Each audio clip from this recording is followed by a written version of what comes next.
নমস্কাৰ বন্ধুসকল, পুনৰবাৰ স্বাগতম জনাইছোঁ আসাম এক্সাম ষ্টাডি চেনেলৰ অন্য এটি ভিডিঅ'লৈ। বন্ধুসকল, আজি মই লৈ আহিছোঁ জেনেৰেল নলেজৰ পাৰ্ট 7।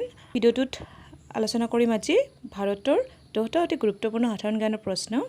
গতিকে আশা কৰিছোঁ ভিডিঅ'টো চাই ভাল পাব, আৰু যদি ভিডিঅ'টো চাই ভাল লাগে তেতিয়াহ'লে লাইক কৰিব, কমেণ্ট কৰিব, লগতে বন্ধুবৰ্গৰ সৈতে শ্বেয়াৰ কৰিব। আৰু যদি মোৰ চেনেলটো এতিয়ালৈকে ছাবস্ক্ৰাইব কৰা নাই, লগতে আগলৈ এনেকুৱা ধৰণৰ ভিডিঅ' চাব বিচাৰে, তেতিয়াহ'লে এতিয়াই ছাবস্ক্ৰাইব কৰি থওক আৰু কাষতে থকা ঘণ্টাটো দবাই অন মাৰি দিয়ক, যাতে আগন্তুক ভিডিঅ'ৰ নটিফিকেশ্যন পটককৈ যাই পায়। আজিৰ আমাৰ বিষয়ৰ 1 নম্বৰত দিয়া আছে ভাৰতৰ ৰাষ্ট্ৰভাষা কি? অপশ্যন এ দিয়া আছে দেৱনাগৰী লিপিত লিখা হিন্দী, বি ইংৰাজী, চি তামিল, ডি বাংলা। বন্ধুসকল, উত্তৰবিলাক জানিলে কমেণ্টত জনাব। ভাৰতৰ ৰাষ্ট্ৰভাষা হ'ল দেৱনাগৰী লিপিত লিখা হিন্দী। 2 নম্বৰত দিয়া আছে ভাৰতৰ মাটিকালি কিমান?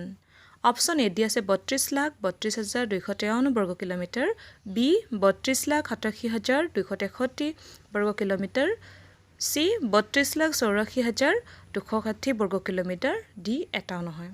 তো ভাৰতৰ মাটিকালি কিমান? 32,87,263 বৰ্গ কিলোমিটাৰ। 3 নম্বৰত দিয়া আছে ভাৰতখন কোন গোলাৰ্ধত অৱস্থিত? অপশ্যন এ দিয়া আছে দক্ষিণ গোলাৰ্ধত, বি উত্তৰ, চি উত্তৰ দক্ষিণ, ডি এটাও নহয়। ভাৰতখন উত্তৰ গোলাৰ্ধত অৱস্থিত। 4 নম্বৰত দিয়া আছে ভাৰতৰ প্ৰচলিত মুঠ ভাষা কেইটা? অপশ্যন এ দিয়া আছে 1652টা, বি 1650টা, চি 1655টা, ডি এটাও নহয়। তেতিয়াহ'লে ভাৰতৰ প্ৰচলিত মুঠ ভাষা কেইটা? 1652টা।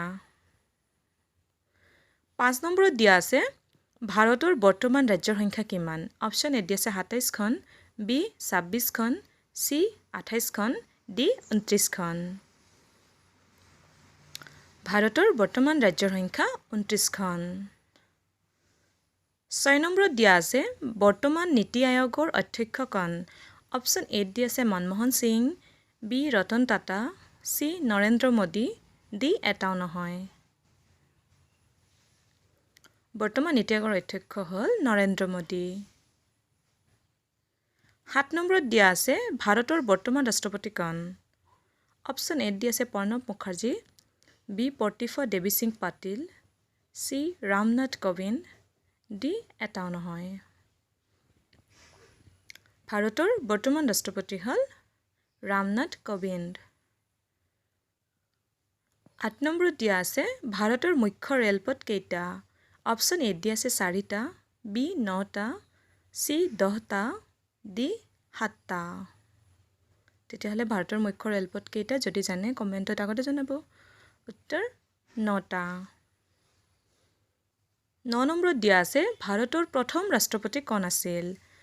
অপশ্যন এ দিয়া আছে doctor Rajendra Prasad, B Jawaharlal Nehru, C doctor Sarvepalli Radhakrishnan, D এটাও নহয়। ভাৰতৰ প্ৰথম ৰাষ্ট্ৰপতি হ'ল ডক্টৰ ৰাজেন্দ্ৰ প্ৰসাদ। 10 নম্বৰত দিয়া আছে ভাৰতৰ প্ৰথম উপ ৰাষ্ট্ৰপতিগৰাকীৰ নাম কি আছিল? অপশ্যন এ দিয়া আছে doctor Rajendra Prasad, B doctor Sarvepalli Radhakrishnan, C Pranab Mukherjee, D এটাও নহয়। ভাৰতৰ প্ৰথম উপ ৰাষ্ট্ৰপতিগৰাকীৰ নাম হ'ল ডক্টৰ সৰ্বপল্লী ৰাধাকৃষ্ণন। বন্ধুসকল, আজিৰ প্ৰশ্নকেইটা কেনেকুৱা পালে প্লিজ কমেণ্টত জনাব। লগতে আগলৈও যদি এনেকুৱা ধৰণৰ প্ৰশ্ন বিচাৰে, সাধাৰণ জ্ঞান বিচাৰে, তেতিয়াহ'লে চেনেলটো নিশ্চয় ছাবস্ক্ৰাইব কৰি থ'ব।